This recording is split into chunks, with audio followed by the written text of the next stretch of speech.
한 달 동안 우리는 수요 예배를 통해서 말씀 묵상에 대해서 함께 나누고 그리고 연습하고 하는 그런 시간을 좀 가졌습니다. 우리들의 영원한 신앙의 모범이 있죠. 예수님입니다. 여러분, 예수님은 개인 경건 시간, 말씀 묵상과 기도하는 시간을 어떻게 보내셨을까요? 예수님은 어떻게 말씀을 보고 언제 말씀을 보고 어떻게 언제 기도하셨을까요? 성경에 예수님의 경건 생활을 우리가 볼 수 있는 몇몇 구절들이 있습니다. 몇몇 사건들이 있는데요. 오늘 우리가 조금 전에 읽었던 이 짧은 말씀에 보면 예수님께서 어떻게 기도하셨고 어떻게 신앙생활을 하셨는가를 알 수 있는 단서들, 그 말씀들이 여기에 있습니다. 자, 오늘 15절 말씀 한번 보십시오. 예수의 소문이 더욱 퍼짐에 수많은 무리가 말씀도 듣고 자기 병도 고침을 받고자 하여 모여오되. 자, 예수의 소문이 퍼졌다고 되어 있죠. 예수님께서 공생애를 시작하시면서 크게 세 가지를 하셨습니다. 말씀을 가르치셨습니다. 자, 영어로 teaching.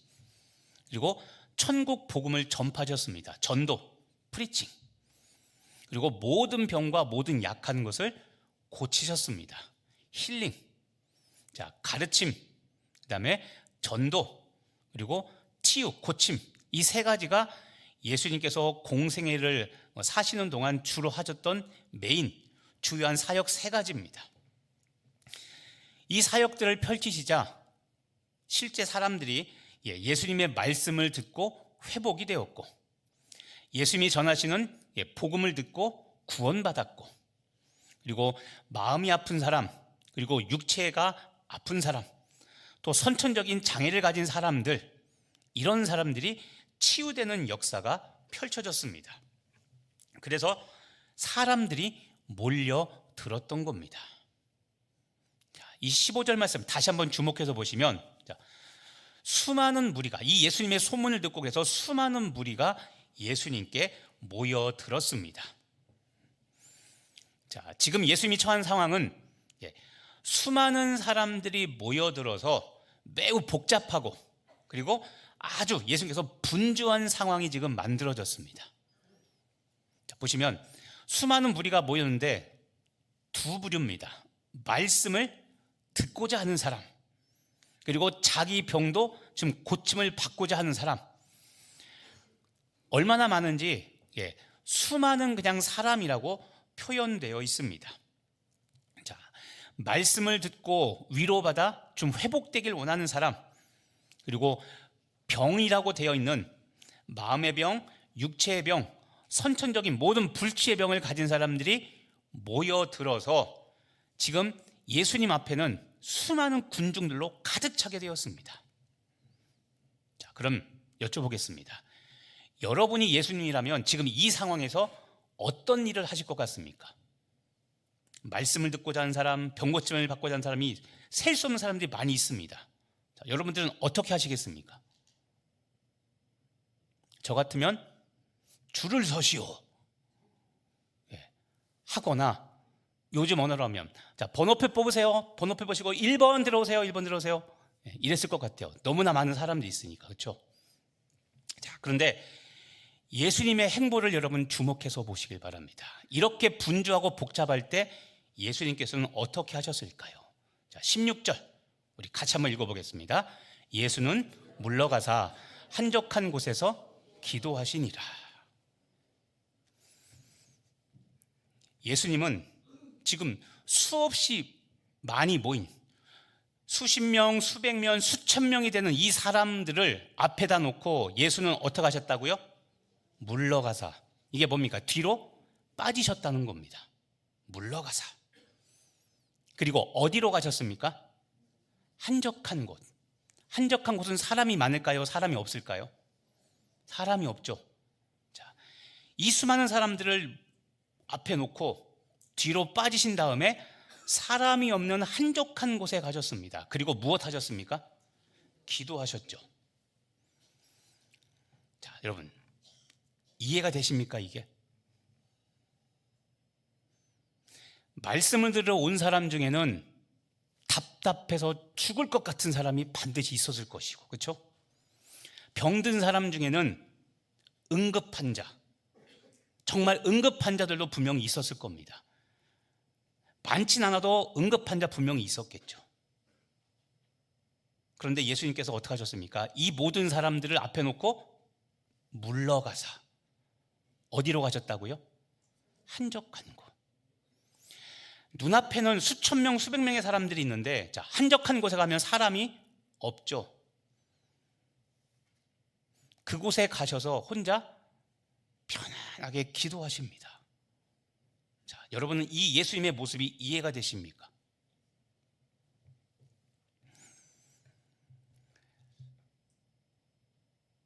우리 생각에는 지금 말씀의 위로가 없어서 인생을 포기할 것 같은 사람들, 그리고 병들어서 죽어가는 이 사람들, 이것을 고치는 것이 여러분 우선순위가 아닐까요? 예수님이 빨리 손을 대시고 기도하시고 사역을 시작하셔야 되는 것, 그게 맞는 게 아닐까요? 이게 우리가 생각하는 일반적인 모습 아닙니까? 근데 왜 예수님께서는 이 수많은 사람들을 놔두시고 왜 한적한 곳에 가서 기도하셨을까요? 여러분, 거룩한 상상력을 한번 발휘해 보시길 바랍니다. 자, 예수님은 지금 사역을 해야 될 수많은 사람들과 수많은 사역들을 지금 놔두시고 먼저 기도하셨죠. 왜 기도하셨냐면 하나님의 뜻을 여쭙기 위해서 예수님은 먼저 기도하셨던 겁니다. 자, 한번 예를 들면 이럴 것 같습니다. 자, 아까 우리 병고침을 받으러 온 사람 중에 응급 환자들 있겠죠. 자, 예를 들면 이런 겁니다. 김호범이라는 사람이 딱 지금 예수님께 왔습니다. 근데 일하다가 다쳐가지고 교통사고가 나가지고 지금 팔이 부러졌습니다. 근데 또 한 사람이 심경선이라는 사람을 또 데리고 왔습니다. 일하다가 지쳐 쓰러져 왔습니다. 둘 다 지금 위급합니다. 여러분, 누구 먼저 고쳐야 될까요? 아마도 심경선 집사님 좋아하는 분은 심경선 씨를 먼저 고쳐야 됩니다 이럴 테고, 김호범 집사님을 더 좋아하는 사람은 아닙니다, 김호범 집사 고쳐야 됩니다 막 이랬겠죠. 서로 싸웠겠죠. 예수님이 누구부터 고쳐야 될까요? 대답은 하지 마세요. 또 싸움 납니다. 자, 이런 거죠. 기도하셨다는 게 뭐냐면, 하나님, 제가 먼저 치료해 줄 사람이 누굽니까? 라고 예수님은 하나님께 묻는 겁니다. 예수님은 하나님이셨지만 철저하게 인간의 모습으로 하셨습니다. 그래서 하나님께 먼저 여쭙습니다. 하나님, 김호범 씨도 지금 시급하고 심경선 씨도 시급한데 지금 누구 먼저 고쳐야 될까요? 하나님께 여쭙는 겁니다. 하나님께서 뭐라고? 둘 중에 한 명 말씀, 이 사람이 더 급하다. 창조주 하나님께서 알고 계시겠죠. 이 사람부터 고쳐라. 그러면 그 음성에 순종하여 하나님의 말씀에 순종하여 살아가는 것이죠. 또 수없이 많은 사람들이 몰려들었습니다. 말씀을 듣고자. 그런데 하나님, 이 수많은 사람들에게 어떤 말씀을 전해야 될까요? 똑같이 남편 문제 때문에 왔습니다. 그런데 김 집사님에게는 어떤 위로의 말씀을 전해야 될까요? 박 집사님에게는 어떤 말씀을 전해야 될까요? 예수님은 하나님께 묻는 겁니다.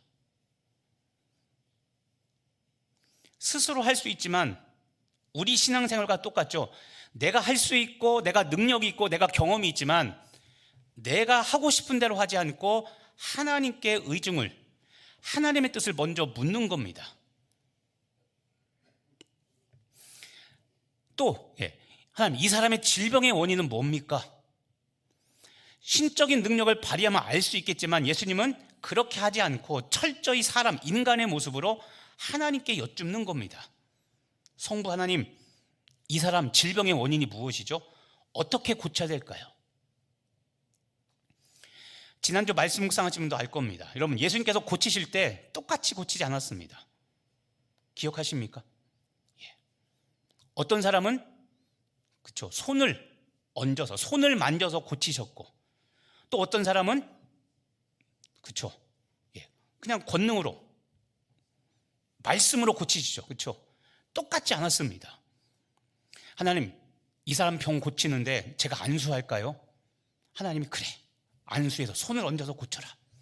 하나님, 이 사람은 어떻게 고칠까요? 하나님 말씀하십니다. 이 사람은 그냥 말로만 해라. 질병아 떠나가라. 그냥 말만 해라. 어떤 사람은 예수님의 권세와 능력으로 네가 고쳐라. 지나가는 여인이 예수님의 옷자락만 만져도 12의 혈루병이 치료가 됐죠. 그것처럼 특별한 안수하지 않아도, 말씀을 선포하지 않아도 그냥 예수님이 갖고 있는 권세와 능력으로 고치셨죠. 이것처럼 예수님은 모든 것을 하나님께 맡기고 하나님의 인도함을 받아 그렇게 사역을 하셨던 겁니다. 자, 오늘 우리가 중요하게 여겨야 할 것이 바로 이겁니다. 여러분, 예수님의 영성 생활에서 우리가 배워야 할 것은 사역보다 하나님과의 교제, 이 하나님과의 교제는 하나님과의 사귐입니다. 이것을 더 중요하게 여기셨다는 이 사실입니다. 우리는 이 하나님과의 사귐, 교제, 다시 말하면 말씀 묵상과 기도입니다. 이것을 건너뛰고 그냥 지금 오늘 나에게 닥친 일을 처리하기가 쉽습니다. 기도하지 않고 일하고, 말씀 없이 그냥 일하고, 이런 거 없이 우리는 얼마든지 사역 현장에서 같이 우리 성도들과 함께 신앙생활 할 수 있습니다. 근데 여러분, 오늘 설교 서두에 말씀인 것처럼 예수님의 영성 생활을 배우는 것이 중요합니다. 왜냐하면 우리는 평생 누구를 닮아야 됩니까? 예수님 닮아야 되죠. 그래서 예수님이 어떻게 신앙생활을 했는가를 우리는 보고 그것이 내 삶의 루틴이 되도록, 똑같은 나의 영적 습관이 되도록 우리는 만들어야 됩니다. 자, 예수님께서는 눈앞에 있는 수많은 사람들을 대상으로 수많은 사역을 하신 것이 아니라 사역은 덮어두십니다. 아까도 얘기했지만 응급환자도 있고 지금 만나지 않으면 죽겠다는 사람도 있는데, 그것이 아니라 그 모든 사역을 덮어두고 오히려 사역은 멈추고 먼저 하나님께 나아가 한적한 곳에서 기도하시면서 철저하게 영적 우선순위를 지키셨던 분이 바로 예수님이셨습니다. 그래서 여러분, 우리도 이것을 닮아야 됩니다. 때가 돼서 사역이 닥치면 하게 됩니다. 뭐든지 간에 어떻게든 굴러갑니다. 은혜 부어주셔서 기도하지 않아도, 묻지 않아도 은혜가 발생되고 열매가 맺힐 수 있습니다. 그런데 여러분, 그렇게 굳어지기 시작하면 그게 그 다음부터 큰 문제가 됩니다. 기도하지 않아도 되네? 기도하지 않아도 된 게 아니라, 그렇게 안 하면 내가 쓰러지고 내가 죽을 걸 알기 때문에 하나님께서 은혜를 베풀어 주신 겁니다. 그 은혜란 기도 안 해도 되는 은혜가 아니라, 기도 없이 하면 안 되지만 하나님께서 살려주신 겁니다. 이번에는 눈 감아 줄게, 다음에는 그러지 마. 그런데 우리는 이것을 오용하고 악용합니다. 경험해보지 않으셨습니까?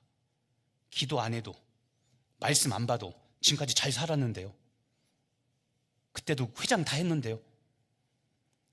그렇게 굳어지니까 문제가 되는 겁니다. 나는 기도 안 했어도 나와 같이 일했던 그 임원 중에, 그 팀원 중에는 기도했기 때문에 하나님께서는 그들, 항상 그랬죠. 소돔과 고모라의 원리입니다.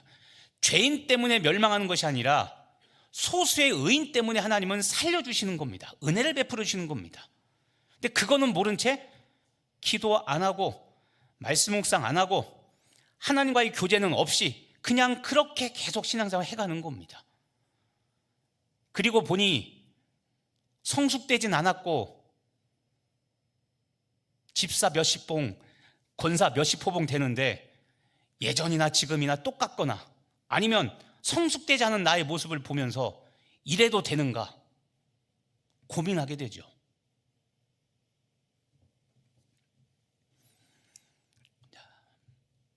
여러분, 이 구절을 다시 한번 보시길 바랍니다. 한적한 곳에서 기도하시니라. 한적한 곳. 자, 다시 말씀으로 가보면 지금 눈앞에는 수많은 무리들, 수백 명, 수천 명이 앞에 있습니다. 고침받고 치료받을 사람들입니다. 눈앞에는 너무나 많은 사람들이 있는데, 자, 한적한 곳에 갑니다. 한적한 곳에 가면 사람이 있습니까? 없습니까? 없다고 그랬죠. 근데 여러분, 한적한 곳에서는 누구만 만날 수 있을까요? 그렇죠. 하나님만 만날 수 있습니다.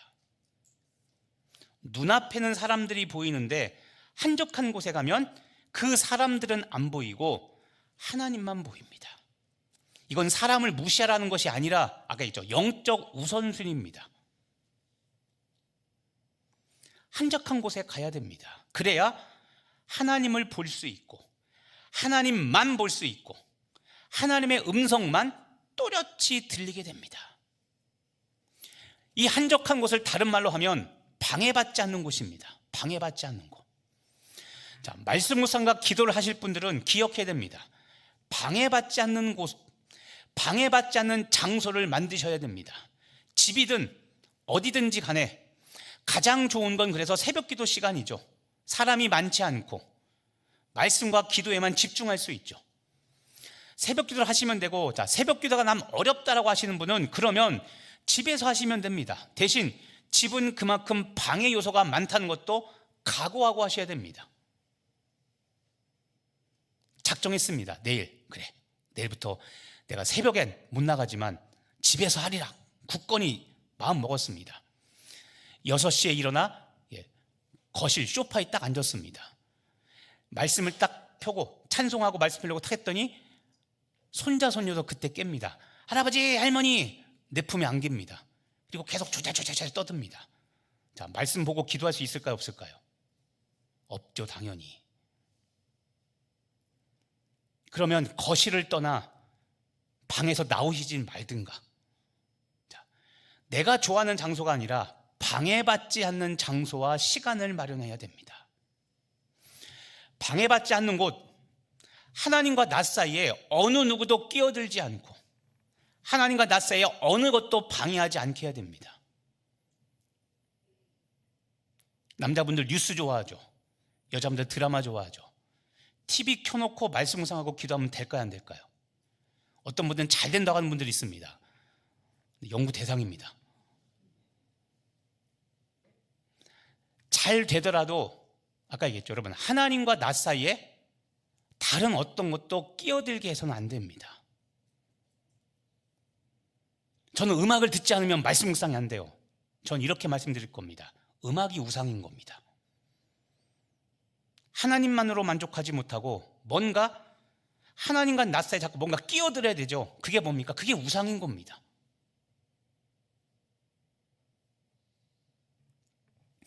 방해받지 않는 곳, 이걸 다른 말로 하면 구별된 장소입니다. 구별된 장소와 시간을 마련하셔야 됩니다. 그래서 우리에게는 한적한 곳이 필요한 겁니다.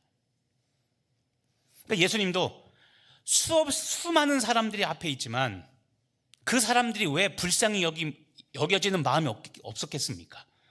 하지만 그것보다 더 중요한 것이 하나님으로부터 직접 듣고 하나님의 뜻에 따라 사역을 해야 되는 것이기 때문에 죽지 않게 하실 거 믿고 놔두고 한적한 곳으로 가서 먼저 하나님을 만나셨던 겁니다. 이게 예수님의 영성생활입니다. 여러분 기억하십시오. 한적한 장소는 반드시 한적한 시간을 동반합니다.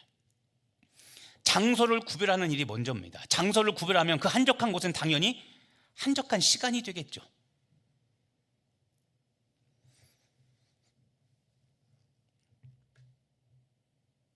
방해받지 않는 장소, 방해받지 않는 시간을 마련하는 것이 하나님과의 사귐을 위한 첫 단추입니다. 이것을 여러분들이 연습하고 훈련해야 됩니다. 아무리 사랑하는 아내와 남편이라도 말씀 묵상할 때는 말하지 말고 건드리지 말아야 됩니다. 여보, 나 지금부터 말씀 묵상할 거니까 그리고 기도할 거니까 20분 동안 30분 동안 말 걸지 마. 이야기해야 됩니다. 서로 방해하지 않아야 됩니다. 미국의 윌로우 크랙이라는 아주 대형 교회를 담임했던 빌 하이벨즈라는 목사님이 있습니다. 그분이 예전에 쓴 책 중에 이런 제목의 책이 있습니다. 너무 바빠서 기도합니다. 자, 화면에는 기도라는 글자만 크게 볼 텐데 그 작은 글자가 뭐냐면 너무 바빠서 기도합니다. 이게 이 책의 제목입니다. 바쁘기 때문에 기도한다. 여러분, 바쁘다는 것은 중요한 일이 많다는 겁니다. 안 바쁘면 중요한 일이 없는 거죠. 그런데 여러분, 현대사의 특징 중 하나가 무엇이냐면 안 바쁜 사람이 없다는 겁니다. 그래서 우스갯소리로 이러죠. 백수도 과로사로 죽는다 그러죠. 자, 현대사회에 안 바쁜 사람 없습니다. 다 바쁩니다. 그런데 여러분, 이게 우리들이 깨어 있어야 될 굉장히 중요한 겁니다. 요즘은 심심할 틈이 없죠. 왜냐면 핸드폰 있으면 뭘 해도 뒤져보고 찾아보잖아요. 그렇죠? 자, 안 바쁜 사람 없습니다. 그런데 이런 바쁘다는 것은 중요한 일이 많다는 겁니다. 일이 많아서 바쁘고 많은 일을 그렇게 처리하기 위해서는 내 능력 이상의 은혜와 내 능력 이상의 도움이 필요하다는 겁니다. 그래서 우리는 기도해야 되는 겁니다.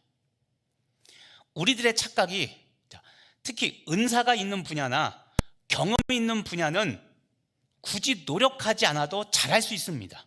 그런데 이게 우리의 교만의 시작입니다. 그럼 모든 그리스도인들은 내 능력으로 할 수 있기 때문에 기도하지 않고 그냥 하는 것이 아니라 할 수 있어도 하나님이 능력을 주시지 않으면 할 수 없으므로 하나님 나에게 힘을 주십시오라고 기도해야 됩니다. 지금 했지만 은사와 경험이 있는 분야는 굳이 기도하지 않고 굳이 노력하지 않아도 잘할 수 있습니다. 근데 그게 아닙니다. 여러분, 하나님이 능력 주시지 않고 하나님이 개입하지 않으시면 우린 아무것도 할 수 없는 존재입니다. 범사의 하나님을 인정해야 됩니다. 그래서 우리는 모두가 다 예외 없이 기도해야 되는 겁니다. 그리고 말씀을 의지해야 되는 거죠.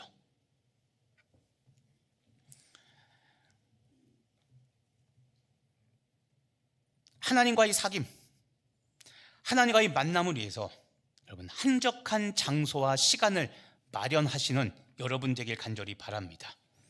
여러분 중에 교회 사역을 맡은 직분이든 사역이든 팀장이든 목자든 교사든 무언가 맡으신 분, 남녀든 임원이든 맡으신 분이 있다면 이 사역자라면 여러분 사역 전에 하나님과의 사귐인 말씀 묵상과 기도 시간을 갖는 그런 사역자 되시기를 바랍니다. 맡은 사역이 없거나 은퇴하신 분이라면 하루의 시작이든 아니면 하루에 어떤 시간을 정해서 말씀 묵상과 기도를 항상 실천하는 여러분 되길 간절히 바랍니다.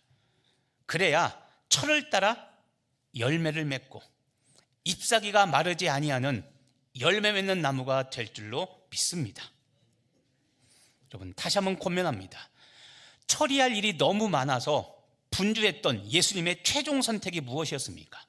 한적한 곳에 가서 기도하시는 것이었죠. 자, 이 예수님의 최종 선택을 보고 배우시고 여러분의 사역의 방법으로 여러분의 삶의 일상 루틴으로 만드시는 지혜로운 여러분 되길 간절히 바랍니다. 예수님의 최종 선택에서 배울 수 있는 게 무엇입니까? 자, 사역이 먼저가 아니라 사귐, 하나님과의 사귐이 먼저입니다.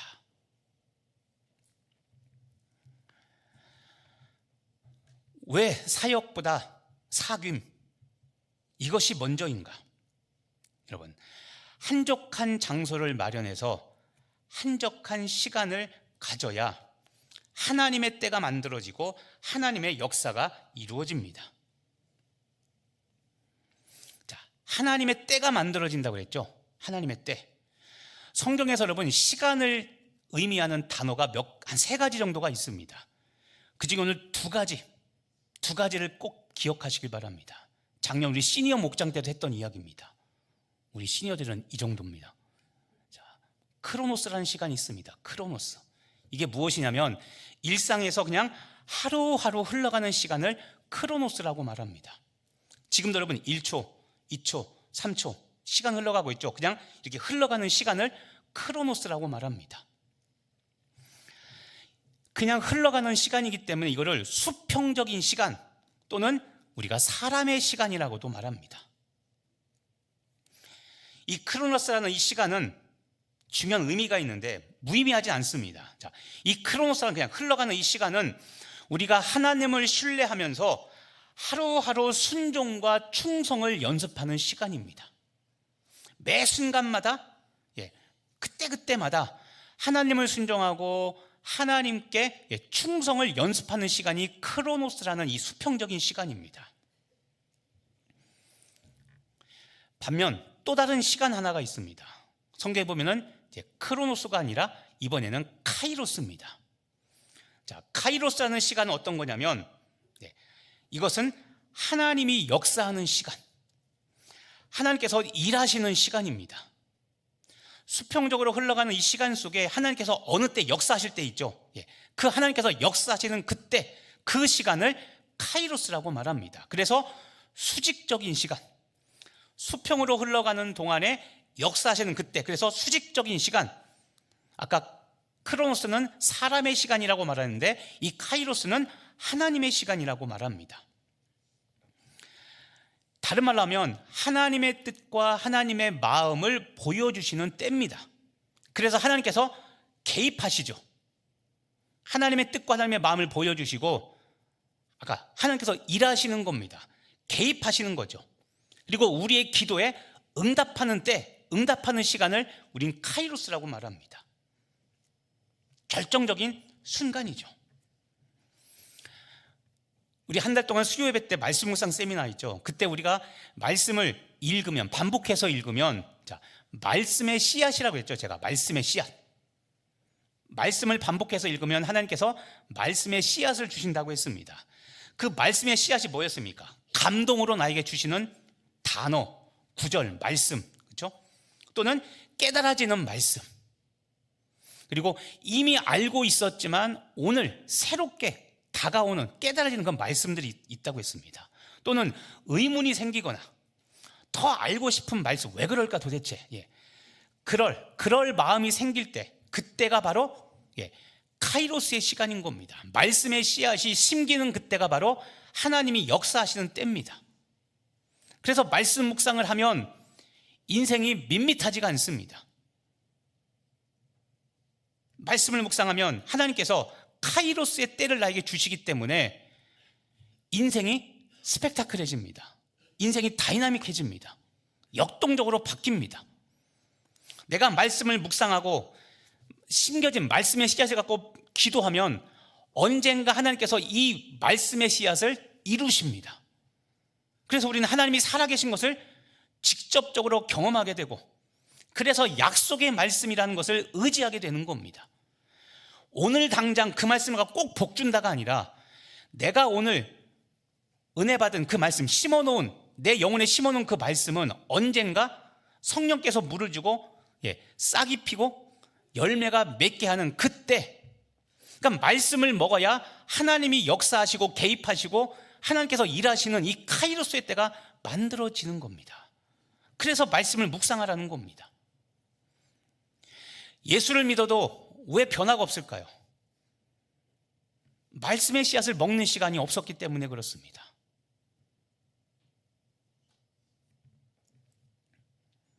여러분이 기도할 때 성령께서 강한 확신을 주시는 그때가 있습니다. 그때가 바로 하나님께서 일하시는 카이로스의 시간입니다. 기도하다 보면 확신이 들 때가 있죠. 이거다. 그때가 바로 성령께서 역사하시며 카이로스의 시간을 만들어 가시는 겁니다. 그러니까 여러분의 안에 이 카이로스의 시간이 많아지게 하는 지혜로운 묵상과 기도의 성도 되시기를 간절히 바랍니다.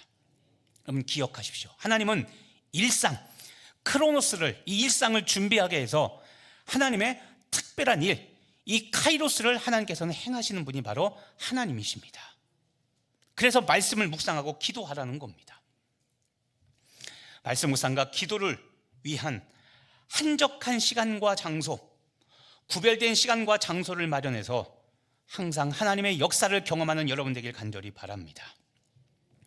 말씀을 마치며 여러분, 오늘 말씀 제목이 무엇입니까? 네, 나만의 인생 문장을 쓰십시오라는 제목입니다. 지금 말씀드린 것처럼 우리가 말씀을 묵상하고자 성경을 펴면 하나님은 성령님을 통해 나에게 필요한 말씀을 깨닫게 하시고 그 말씀을 나에게 속삭이십니다. 그게 인생 문장이라는 겁니다. 인생 문장. 내 인생을 바꿀 하나님의 말씀들이죠. 말씀을 묵상하는 자에게 주신 은혜가 바로 이겁니다. 나만의 인생 문장들이 쓰여집니다. 제가 항상 얘기하지만 우리 서로 받은 그 기쁨은 알 사람이 있다 없다? 누구만 알아요? 나만 아는 거예요. 이 나만의 문장이 많은 사람이 하나님과 동행하는 은혜를 알게 되고 하나님께서 일하시는 것을 보게 되고 그래서 하나님을, 예수님을 증거하게 되는 겁니다. 여러분, 우리가 말씀을 묵상하면 하나님께서 이렇게 하십니다. 첫 번째, 자백해야 될 죄가 무엇인지 깨닫게 하십니다. 내가 말씀을 묵상하면 붙잡아야 될 약속이 무엇인지 나에게 알게 하십니다. 내가 말씀을 깊이 묵상하면 세 번째, 피해야 할 행동이 무엇인지 깨닫게 하십니다. 내가 말씀을 묵상하면 지금 당장 내가 순종해야 될 하나님의 명령이 무엇인지 알려주십니다. 내가 말씀을 묵상하면 마지막으로 내가 따라야 될 예수님의 모범, 성경적인 위인들의, 믿음의 조상들의 모범이 무엇인지를 보고 그것을 따라 살게 하십니다. 그래서 나만의 인생 문장이 만들어지는 겁니다. 우리 사랑하는 성도 여러분, 주야로 말씀을 묵상하며 나만의 인생 문장을 적어보시고 묵상한 말씀을 삶으로 실천하며 나만의 문장을 완성하는 여러분 되길 간절히 바랍니다. 중세신학자 토마스 아퀴나스가 이런 말을 했습니다. 인내는 훈련을 낳고 훈련은 은혜를 완성한다. 자, 여러분이 말씀을 통해 받은 이 은혜의 말씀들은 훈련하라는 겁니다. 그리고 그 훈련은 결국 나에게 주신 은혜를 완성하게 됩니다. 말씀 묵상을 위한 구별된 장소와 시간, 아까 했죠, 한적한 장소와 시간, 이 구별된 시간과 장소를 만드는 훈련을 하십시오. 주야로 말씀을 묵상하는 훈련을, 그리고 기도하는 훈련을 하십시오. 그렇게 십자가가 완성되는 여러분 되시기를 예수님의 이름으로 축복하며 기도합니다. 기도하겠습니다. 하나님, 나만의 인생 문장을 완성하며 살아가는 우리 모든 성도들 되게 하여 주시옵소서. 말씀을 읽을 때, 말씀을 묵상하고 기도할 때 주께서 나에게 주시는 그 은혜를 받아 적고 실천하여 나만의 인생 문장을 완성하는 우리 강릉 성결교회 성도들 되게 하여 주옵소서. 예수님의 이름으로 기도합니다. 아멘. 다 같이